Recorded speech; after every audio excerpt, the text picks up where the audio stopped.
Hello everyone. మనం ఎంత స్ట్రెస్‌లో ఉన్నా, ఎన్ని టెన్షన్‌లో ఉన్నా, మనల్ని ఒక పాజిటివ్ వైబ్‌లో నడిపించేది దైవం. ఒక్కొక్కరి వెర్షన్‌లో ఒక్కొక్క దేవుడు. నా వెర్షన్‌లో చాలామంది దేవుళ్ళే ఉన్నారు. అందులో అమ్మవారు, మా అమ్మ.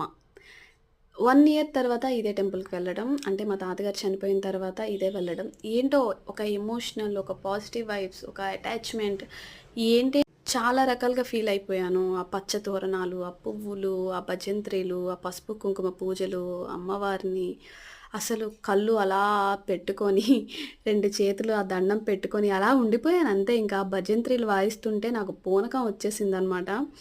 ఆ పచ్చ తోరణాలు అవన్నీ ఒక మంచి డివోషనల్ అయిపోయాను. ఒక మంచి తెలీదు అమ్మవారి స్మరణమే. శ్రీ మాత్రే నమః అనుకోనే ఉన్నాను. సో, ఇలా మీకెప్పుడైనా జరిగిందా? ఒక ఎమోషనల్ అటాచ్‌మెంట్ టు గాడ్ నాకయింది.